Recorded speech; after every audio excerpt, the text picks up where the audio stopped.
India में लाखों लोग जैकपॉट का सपना देखते हैं, लेकिन क्या हो अगर यही सपना एक बुरे सपने में तब्दील हो जाए। भारत सरकार ने एक ऐसा कदम उठाया है जो ड्रीम 11 जैसी 96 करोड़ की गेमिंग इंडस्ट्री को हमेशा के लिए बदल सकता है। रातों रात इसके करीब 28 करोड़ यूजर्स का खेल खत्म हो सकता है। तो क्या ड्रीम 11 सच में बंद हो जाएगा? क्या अब फैंटेसी क्रिकेट खेलना गैर कानूनी होगा और आपके गेमिंग वॉलेट में पड़े पैसे का क्या होगा? आज हम इन सभी सवालों के जवाब जानेंगे।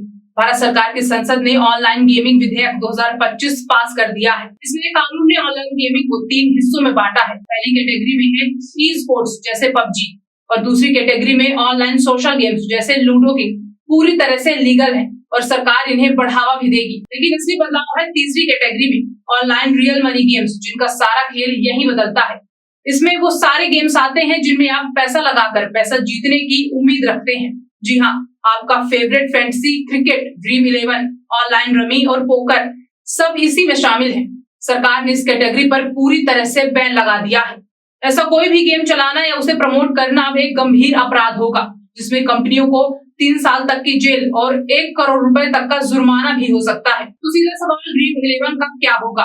ड्रीम 11 इसी तीसरी कैटेगरी में आता है। अब तक ये कंपनियां खुद को गेम ऑफ स्किल बताकर कानून से बचती रही हैं, लेकिन नए बिल ने ये बहस ही खत्म कर दी है। सरकार का कहना है कि अगर पैसा लगाकर गेम खेला जा रहा है तो वह गैर कानूनी है। इसी एक लाइन ने ड्रीम 11 के 96 करोड़ के बिजनेस मॉडल को खत्म कर दिया है।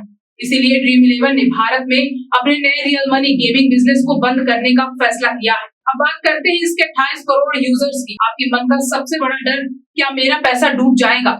जवाब है नहीं। कंपनियों ने साफ किया है कि यूजर्स का पैसा उनके वॉलेट में सुरक्षित है और वो इसे निकाल सकते हैं। सवाल यह है कि सरकार ने इतना बड़ा फैसला उठाया क्यों? इसके पीछे 3 बड़ी वजह हैं। पहली, सामाजिक बर्बादी और लत। सरकार का मानना है कि इस लत के कारण अनगिनत परिवार बर्बाद हो गए। दूसरी, वित्तीय धोखाधड़ी। जांच एजेंसियों ने पाया कि इन ऐप्स का इस्तेमाल काले धन को सफेद करने के लिए हो रहा है। तीसरी, सरकार युवाओं को बचाना चाहती थी जो करोड़पति बनने के सपने में फंस रहे थे। तो कुल मिलाकर कहानी यह है कि भारत सरकार ने समाज पर पड़ रहे बुरे असर को देखते हुए ऑनलाइन रियल मनी गेमिंग पर बैन लगा दिया है। इसके चलते ड्रीम 11 को अपना कोर बिजनेस बंद करना पड़ रहा है। अच्छी बात यह है कि 28 करोड़ यूजर्स का पैसा सुरक्षित है और उन पर कोई कार्रवाई नहीं होगी। वहीं ई स्पोर्ट्स और सोशल मीडिया गेमिंग को अब और बढ़ावा मिलेगा। इंडस्ट्री का तर्क है कि इससे लाखों नौकरियां जाएंगी और लोग गैर कानूनी विदेशी साइट्स पर चले जाएंगे।